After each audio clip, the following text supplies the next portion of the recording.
Welcome to this demo on passing multiple pieces of data between screens. This is a demo you can follow along with, or you can find step-by-step instructions in the FixFlow help by searching passing data between screens. In our example, we'll add a button that takes the details for multiple selected companies and opens a screen with all associated employees displayed. For this demo, we are starting with two screens, a company screen and an employee screen. Step 1. Create the action flow. With my company screen open, I click Screens from the toolbar and locate the employee screen. Drag this onto your company screen.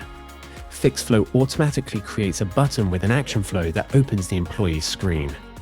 Give the action flow a useful name, such as View All. That's Step 1 complete. Step 2. Configure the action flow.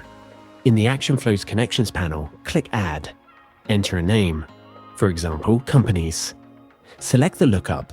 This is key as we want to retrieve a list of records selected rather than individual records. From the Connect Input pop-up, select the required data source from the Connect Input window.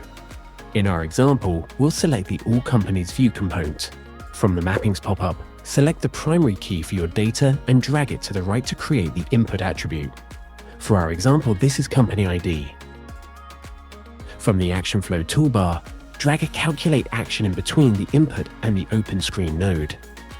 We need this to use the lookup created earlier. Call this Action Calc. Drag the company's lookup connection point over the Calc node. Click on Calc and in its properties click Add in the output attributes. Fill in the details as follows. Set name to all company IDs. Set type to structured data. This is important as it allows us to hold multiple values in a single attribute. Set expression to companies.companyID.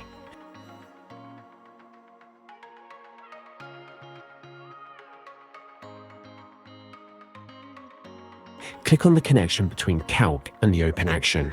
FixFlow opens the Mappings window.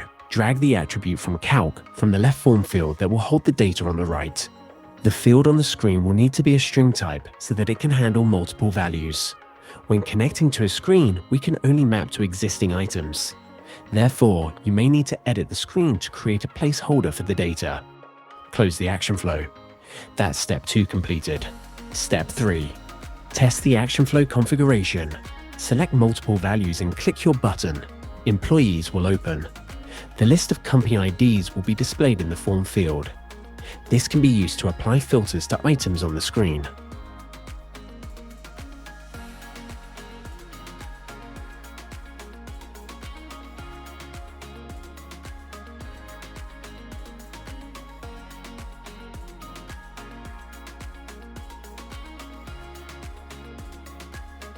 Remember, when creating a filter that is looking at multiple values in a single field, use the As In option.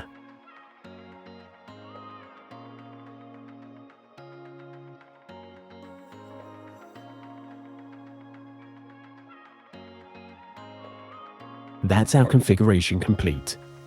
To get step-by-step instructions, search Passing Data Between Screens in the FixFlow help.